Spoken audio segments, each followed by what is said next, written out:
사람들은 종종 인생이 순풍에 돛단 듯이 흘러가기를 바란다. 노력한 만큼의 보상, 땀 흘린 만큼의 성취. 하지만 현실은 그렇지 않다. 내가 가진 모든 것을 쏟아붓고도 아무 일도 일어나지 않을 때가 있다. 어쩌면 그 순간이 가장 절망적인지도 모른다. 왜 나만 이렇게 힘든 걸까? 라는 생각은 고립된 마음의 날카로운 파편처럼 밝힌다. 그러나 그런 순간이야말로 삶이 우리에게 던지는 질문이다. 너는 진짜 이걸 원하니? 내 안의 의지는 지금도 살아있니? 삶은 때때로 잔인한 방식으로 물어온다. 바로 역경이라는 방식으로. 마치 철을 불에 달구듯 고난은 우리를 단련시키는 도구다. 누군가는 그 열기를 견디지 못하고 무너지고 누군가는 그 안에서 단단해진다. 차이는 재능이 아니라 마음가짐이다. 어릴 적 나 역시 그랬다. 몸이 약해 친구들과도 마음껏 뛰놀 수 없었고 학교에서도 존재감 없는 아이로 지냈다. 어떤 날은 실패와 좌절의 쓴맛을 한 모금씩 마시는 것 같았다. 하지만 이상하게도 나는 그 모든 순간이 그냥 괴롭기만 한 일은 아니라는 느낌이 들었다. 나를 시험하는 무언가, 내 안에 진짜 힘을 끌어내기 위한 질문 같았다. 내가 만약 그 시절에 주저앉았다면 오늘 이 자리까지 올 수 없었을 것이다. 하지만 나는 선택했다. 그 모든 역경을 내가 얼마나 간절한지를 보여줄 기회로 받아들이기로. 그리고 깨달았다. 역경은 나를 무너뜨리기 위한 것이 아니라 진짜 나를 만날 수 있는 통로라는 것을 우리는 종종 준비하고 기다리는 것이 나약함이라고 생각한다. 하지만 그렇지 않다. 준비는 책임감의 표현이고 기다림은 진심의 증거다. 누군가의 눈에는 보이지 않아도 그 준비의 시간은 우리를 더 깊고 단단한 존재로 만든다. 심리학자 빅터 프랭클은 이렇게 말했다. 삶은 당신에게 질문을 던지고 있다. 중요한 것은 당신이 삶에 어떻게 대답할 것이냐는 점이다. 그 대답이 바로 당신이 오늘 어떤 태도로 하루를 살아가는가다. 포기할 것인가? 아니면 한 발짝이라도 나아갈 것인가? 혹시 지금 모든 것이 무너져 내리는 기분이라면 지금이야말로 인생이 당신에게 묻고 있는 때다. 당신은 진심인가? 라는 질문을 지금 이 글을 읽고 있는 당신도 언젠가 누군가에게 이렇게 말할 수 있을 것이다. 나는 최악의 날에도 무너지지 않았고 그 시간 속에서 나를 키웠다. 그렇게 역경은 상처가 아닌 증거가 된다. 당신이 진짜로 살아있었다는 증거로. 사람들은 흔히 말한다. 노력은 배신하지 않는다고. 하지만 그것이 거짓처럼 느껴지는 날이 있다. 열심히 했지만 아무런 결과도 보이지 않는 날, 피곤하고 지쳐있지만 아무도 알아주지 않는 것 같은 그런 날 말이다. 어쩌면 당신도 지금 그런 시간을 지나고 있을지도 모른다. 하지만 기억하자. 씨앗이 땅 속에서 자라는 시간은 보이지 않는다. 그리고 바로 그 시간이야말로 가장 중요한 순간이다. 나는 언젠가 작고 허름한 공장에서 수제 액세서리를 제작하던 시절을 떠올린다. 하루 14시간씩 기계 앞에 서서 손에 상처가 나도록 일했지만 제품은 팔리지 않았고 매출은 바닥을 기었다. 몇 달 동안 한 건의 주문도 들어오지 않았을 때 동료는 한숨을 쉬며 물었다. 이렇게까지 하는 게 과연 의미가 있을까? 그 질문은 곧 나에게도 돌아왔다. 내 안에서 또 다른 내가 말했다. 너도 그만두는 게 좋지 않을까? 이건 네 길이 아니야. 하지만 나는 대답했다. 우리는 지금 씨앗을 심고 있는 중이야. 내일 당장 싹이 틀 거라 기대해서는 안 된다. 씨앗은 땅속에서 조용히 보이지 않는 방향으로 뿌리를 내리고 있었다. 우리가 돌보고 물을 주고 믿음을 잃지 않는다면 언젠가는 반드시 그 싹이 올라올 것이다. 생각해보자. 사과나무 하나를 키우기 위해선 최소 3, 5년의 시간이 걸린다. 그동안 우리는 아무런 열매도 맛볼 수 없지만 그 시간은 헛된 것이 아니다. 눈에 보이지 않는 뿌리는 그 나무가 폭풍에도 쓰러지지 않도록 단단하게 지탱하는 기반이 된다. 당신의 지금도 그렇다. 결과가 보이지 않는다고 해서 그 노력이 헛된 것이 아니다. 당신은 단단한 뿌리를 내리고 있는 중이다. 나는 한번 이런 경험도 있었다. 기술적으로 뛰어난 팀과 함께 프로젝트를 진행했지만 끝내 아무런 수익도 창출하지 못했다. 실패였다. 그렇지만 그 경험 속에서 팀워크, 커뮤니케이션, 기술의 균형 등을 배우게 되었고 다음 프로젝트에서는 놀라운 결과를 이끌어냈다. 첫 번째 프로젝트가 없었다면 두 번째의 성공도 없었을 것이다. 마치 김연아 선수가 어릴 적 매일 새벽 4시에 눈을 뜨고 빙상장으로 향했던 것처럼 성공의 무대는 무명의 시간 위에 세워진다. 사람들은 그녀의 금메달을 기억하지만 그녀의 진짜 힘은 수천 번 넘어진 그 시간에 있다. 바로 그것이 뿌리를 내리던 시간이다. 지금 당신이 하루하루 성과 없는 일상을 반복하고 있다면 이렇게 말해주고 싶다. 당신은 지금도 잘하고 있다. 보이지 않는 속도지만 그 시간은 결코 헛되지 않다. 미래는 준비된 사람에게만 온다. 당신이 지금 쏟는 모든 정성과 시간은 미래의 나무를 위한 양분이 되고 있다. 때로는 왜 이렇게 열심히 일해도 아무것도 달라지지 않을까라는 생각에 좌절할 수 있다. 그러나 씨앗을 심고 다음날 열매를 바라는 사람은 없다. 우리는 알고 있다. 열매는 시간이 필요하다는 것을, 그 시간을 견디고 있는 당신은 이미 대단하다. 그러니 포기하지 말자. 당신의 오늘이 언젠가 누군가에게는 그 사람이 있었기에 나도 할 수 있었다는 희망이 될지도 모른다. 그 하루하루가 쌓여 결국 당신만의 나무가 자라날 것이다. 보이지 않는 곳에서 당신은 성장하고 있다. 씨앗은 조용히 그러나 분명히 자라고 있다. 우리는 종종 자신이 하는 일에 대해 이렇게 말하곤 한다. 그냥 생계를 위해 남들도 다 하니까 먹고 살려면 어쩔 수 없지. 하지만 이런 말들 속에는 희미해진 사명의 그림자가 숨어 있다. 당신이 처음 그 일을 시작할 때 가졌던 이유, 목적, 열정은 어디로 갔는가? 목적 없이 사는 사람은 어디로 향하는지도 모른 채 떠도는 배와 같다. 바람이 불면 그저 휩쓸릴 뿐이다. 나는 나의 첫 창업을 떠올린다. 수익도 명성도 아니었다. 단지 사람들에게 도움이 되는 제품을 만들고 싶다는 간절함이 있었다. 그러나 시간이 흐르며 현실은 녹록지 않았다. 제품은 팔리지 않았고 거래처는 떠났으며 매일이 위기의 연속이었다. 그때 한 직원이 조용히 물었다. 대표님, 이제 어떻게 해야 하나요? 나는 그에게 되물었다. 이 제품이 누구에게 도움이 되고 있는지 떠올려봐. 네가 그 사람의 삶을 편하게 해주고 있다고 믿는다면 그 믿음을 팔아. 사명은 가장 어두운 순간, 우리를 붙들어주는 마지막 끈이다. 수많은 유혹과 포기하고 싶은 순간이 밀려와도 왜 시작했는가를 기억하는 사람은 쉽게 흔들리지 않는다. 그리고 그런 사람만이 끝까지 간다. 일본의 사업가이자 철학자인 마스시타 고노스케도 젊은 시절부터 가전제품으로 가정의 삶을 풍요롭게 하겠다는 명확한 사명을 가슴에 품고 있었다. 그는 극심한 가난과 질병 속에서도 그 사명을 놓지 않았고 결국 파나소닉이라는 세계적인 브랜드를 만들어냈다. 그의 성공은 아이디어나 기술 때문이 아니라 흔들리지 않는 사명감에서 나왔다. 반대로 사명을 잃은 사람의 길은 멀어질 수밖에 없다. 예전에 나 역시 그랬다. 어느 순간부터 이 제품이 사회에 어떤 가치를 줄까라는 질문보다 얼마를 벌 수 있을까라는 질문에 더 집중하게 되었다. 그러자 일은 더 이상 즐겁지 않았고 팀워크도 흐트러지기 시작했다.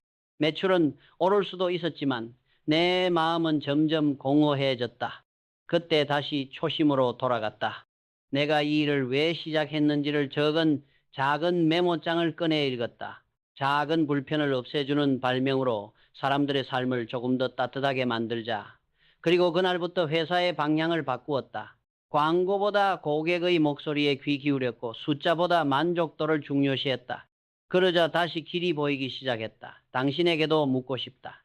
지금 당신은 어떤 사명으로 살아가고 있는가? 그것은 돈보다 명예보다 더 오래 지속될 수 있는가? 사명은 성공의 기준을 바꾸고 실패의 해석을 달리 만든다. 단지 무너진 것이 아니라 더 나은 방향으로 가기 위한 전환일 뿐이라고 한 기업인이 이런 말을 했다. 목표는 숫자가 끝이지만 사명은 사람을 움직인다. 그렇다. 사명이 있는 사람은 단기적인 성과에 휘둘리지 않는다. 그들은 더 멀리 본다. 사명이 흔들릴 때 방향도 흐려진다. 길을 잃었다고 느껴질 때 다시 자신에게 물어보자. 내가 처음 시작한 이유는 무엇이었지? 그 답이 당신을 다시 길 위에 세울 것이다. 그리고 그 길은 분명 당신만의 의미 있는 목적지로 이어질 것이다. 사람들은 실패를 끝이라고 생각한다. 한 번의 실수가 인생 전체를 좌우할 것처럼 두려워하고 남의 시선을 의식하며 다시 도전하지 못한다. 그러나 나는 단언할 수 있다. 실패는 운명의 종착점이 아니라 방향을 바꾸는 전환점이다. 그리고 그 전환점을 어떻게 받아들이느냐에 따라 삶의 결이 달라진다. 내가 처음 전자제품 생산을 시작했을 때였다. 야심차게 준비한 첫 번째 공기청정기 시리즈가 시장에 출시되었고 큰 기대를 안고 출발했다. 하지만 결과는 참혹했다. 제품에는 구조적 결함이 있었고 고객 불만이 쏟아졌다. 반품 요청이 쌓였고 공장 직원들의 사기가 바닥을 쳤다. 어떤 직원은 말없이 유니폼을 내려놓고 떠났다. 나 역시 수많은 밤을 새우며 이게 나의 한계인가라는 질문에 시달렸다. 그러나 멈추지 않았다. 나는 직접 불만 고객들을 찾아가 사과하고 설계도를 하나하나 다시 들여다봤다. 결함의 원인을 찾기 위해 밤낮 없이 기술팀과 회의했고 결국 개선 모델을 완성했다. 그리고 그 제품이 훗날 우리 브랜드의 신뢰를 쌓아주는 대표 제품이 되었다. 생각해보면 실패는 내게 진짜 이 일을 할 준비가 되어 있느냐라고 묻는 질문이었다. 그리고 나는 그 질문에 포기하지 않음으로 답했다.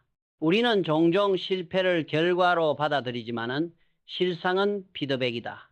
어디에서 잘못되었는지, 무엇을 간과했는지, 다음에 어떻게 달라져야 하는지를 알려주는 지도다. 실제로 많은 기업가들이 말하길 그들의 성공은 1번의 완벽한 기획에서 나온 것이 아니라 99번의 실패 위에 쌓인 1번의 결정 때문이라고. 도요타 자동차의 창립자 도요타 기이치로는 수많은 실험 실패를 거듭하며 말했다. 실패는 나를 기계보다 더 정확하게 만든다. 실수가 없었다면 개선도 없고 개선이 없었다면 진정한 완성도 없었다. 실패를 두려워할 필요는 없다. 오히려 실패가 없는 삶이야말로 성장하지 않는 삶이다. 중요한 건 실패를 한 뒤에 멈추느냐 아니면 한 발 더 내디디느냐이다. 한 번 실패했다고 끝난다면 세상의 모든 위인은 처음 시도해서 성공했어야만 했다. 하지만 실상은 반대다. 그들은 누구보다 많이 실패했고 그만큼 깊게 배웠다. 나는 때때로 실패 앞에서 이것이 끝일까라고 묻곤 한다. 그리고 스스로에게 이렇게 답한다. 아니, 아직 끝이 아니다. 내가 멈추지 않는 한 이것은 끝이 아니다. 그렇게 작은 실패들을 디딤돌 삼아 걸어왔고 그 길 위에 내가 서 있다. 실패는 당신의 가치를 판단하는 기준이 아니다. 그것은 당신이 무엇을 배울 준비가 되어 있는지를 확인하는 시험이다. 실패의 경험이 많다는 건 그만큼 도전의 흔적이 많다는 뜻이다.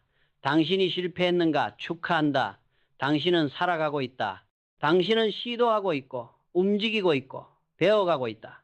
중요한 건 포기하지 않는 것이다. 실패는 당신이 멈출 때만 진짜 실패가 된다.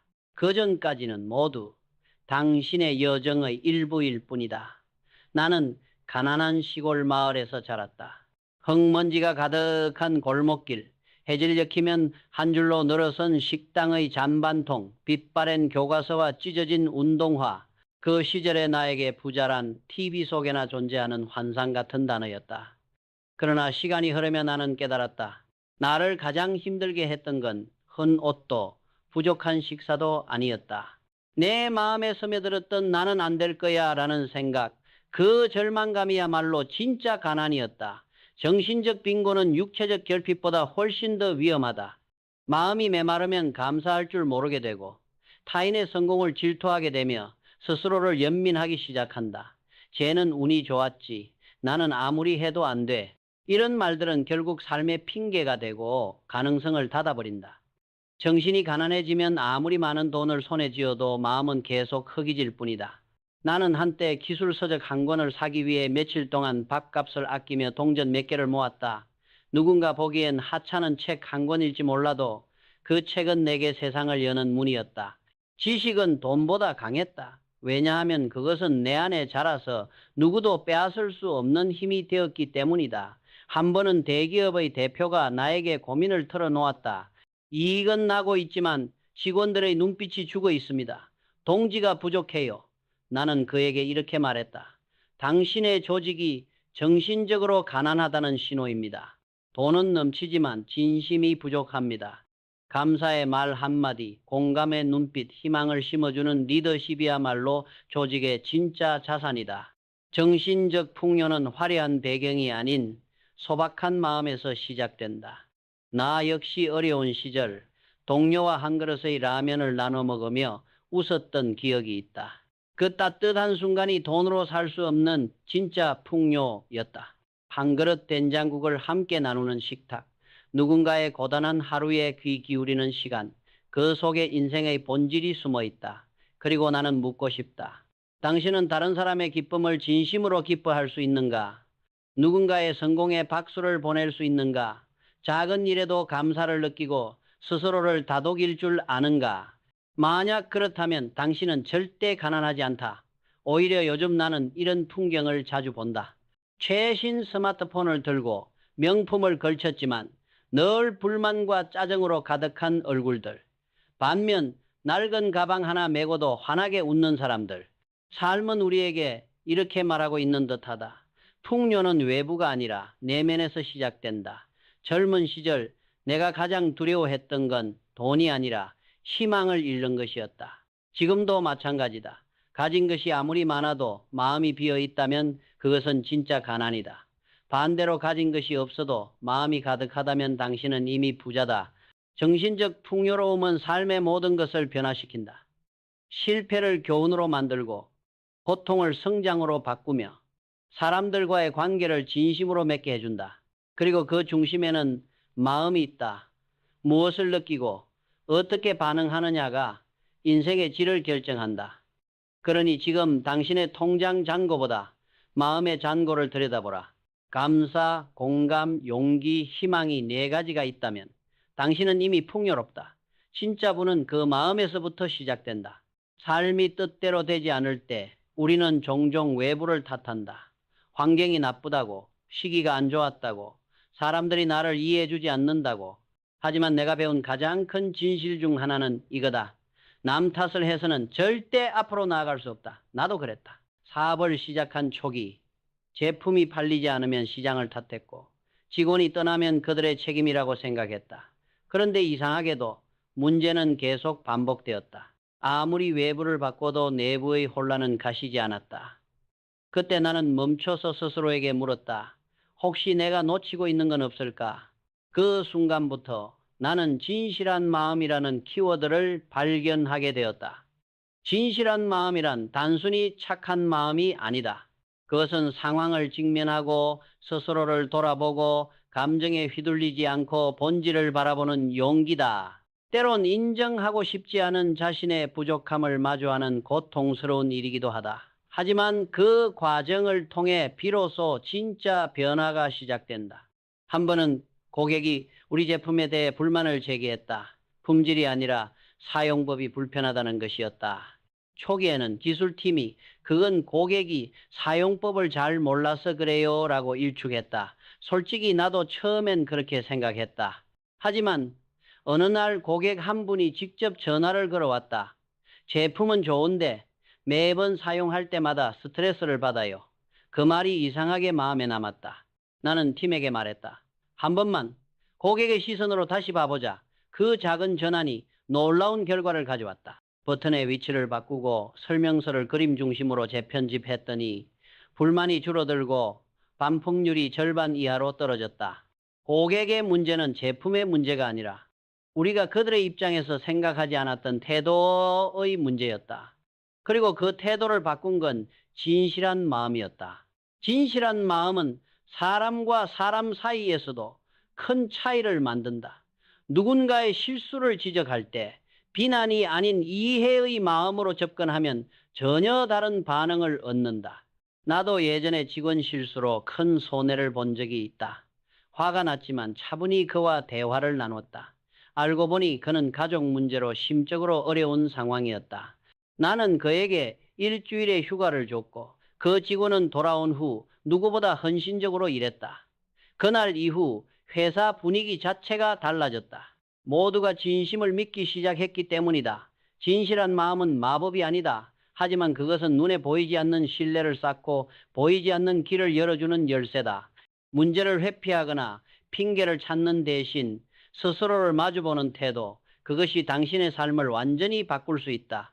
한 CEO가 이런 말을 한 적이 있다. 나는 똑똑한 사람보다 진심 있는 사람과 일하고 싶다. 왜냐하면 진심은 배울 수 없지만 기술은 가르칠 수 있기 때문이다. 이 말은 내 마음에 깊이 새겨졌다. 지금 당신이 어떤 어려움에 처해 있다면 환경을 바꾸기 전에 먼저 마음을 들여다보라. 내가 어떤 태도로 이 문제를 보고 있는가? 내 안에 고집이나 두려움이 앞서 있지는 않은가? 솔직하게 인정하고 받아들이는 순간 당신은 더 이상 과거의 당신이 아니다. 변화는 거창한 전략에서 시작되지 않는다. 진실한 마음이라는 가장 조용한 선택에서 시작된다. 그것이 삶의 방향을 바꾸는 최초의 핸들이 된다. 그리고 언젠가 당신의 그런 마음이 누군가에게는 큰 울림이 될 것이다. 삶은 예측할 수 없는 날씨와 같다. 어떤 날은 맑고 따사롭다가도 갑자기 폭풍이 몰아친다. 하지만 그 속에서도 우리는 나아가야 한다. 무엇이 그 발걸음을 가능하게 만들까? 그것은 바로 믿음이다. 바람이 불고 눈보라가 치는 날에도 우리가 길을 잃지 않도록 잡아주는 단 하나의 나침반. 나는 여러 번 좌절했다. 창업 초기에 자금줄이 끊기고 원자재 공급이 중단되고 규제의 벽에 막혀 버텨야 할 이유조차 희미해졌던 적이 있다. 직원들의 얼굴에는 불안이 가득했고 누군가는 말없이 사직서를 냈다. 그때 내 마음에도 균열이 갔다. 이걸 계속해야 하나? 라는 의심이 스멀스멀 올라왔다. 하지만 그 모든 소용돌이 속에서도 내 마음 깊은 곳에 있었던 한 줄기 믿음이 나를 붙들었다. 우리는 단순히 제품을 파는 회사가 아니라 사람들의 삶을 더 낫게 만드는 존재다. 이 믿음이 있었기에 나는 멈추지 않았다. 그리고 그 믿음은 결국 현실을 바꾸었다. 믿음은 아무것도 보이지 않을 때 마지막까지 남는 빛이다. 그것은 단지 긍정적인 마음가짐이나 낙관주의가 아니다. 믿음이란 눈앞에 아무것도 없을 때조차도 무언가가 올 것이라고 확신하는 힘이다. 나는 어릴 적 몸이 약하고 가난하며 배우지도 못했던 소년이었다. 많은 사람들이 나를 무시했고 미래는 암흑 같았다. 하지만 단 하나, 나에게는 이런 믿음이 있었다. 시작점은 작아도 내가 진심을 다하면 사람들에게 도움이 되는 일을 할 수 있다. 그 믿음 하나로 나는 계속 나아갔고 제품을 만들었고 결국 사람들에게 필요한 존재가 되었다. 믿음은 결과를 예측하는 도구가 아니다. 그것은 결과에 상관없이 계속 걸어가겠다는 선언이다. 마치 어두운 터널을 걷는 것과 같다. 끝이 보이지 않아도 끝이 있다는 것을 믿고 한 발 한 발 걷는 것, 그 걷는 행위 자체가 바로 믿음이다. 지금 이 글을 읽고 있는 당신은 분명 어떤 시련 속에 있을지도 모른다. 눈앞이 막막하고 모든 것이 멀게만 느껴질 수 있다. 하지만 나는 말하고 싶다. 믿음이 있다면 당신은 절대 무너지지 않는다. 당신의 믿음이 작더라도 괜찮다. 그것은 씨앗과 같다. 조용히 내면에서 자라고 언젠가 당신도 모르게 거대한 나무로 성장한다. 그리고 그 나무는 당신뿐 아니라 주변 사람들에게도 그늘을 드리우고 열매를 맺게 할 것이다. 나는 수많은 사람들을 보았다. 스펙은 뛰어나지만 금세 포기하는 사람들, 반면 배경은 부족했지만 믿음을 가진 사람들, 그리고 시간이 흐른 후 진짜 성공을 거머쥔 쪽은 늘 후자였다. 왜냐하면 믿음은 단순한 무기가 아니라 끈기 그 자체이기 때문이다. 당신에게 지금 묻고 싶다. 당신은 무엇을 믿는가? 그것이 가족일 수도, 사명일 수도, 혹은 나 자신에 대한 신념일 수도 있다. 무엇이든 좋다. 단 하나라도 확실히 붙잡고 있다면 그것은 충분하다.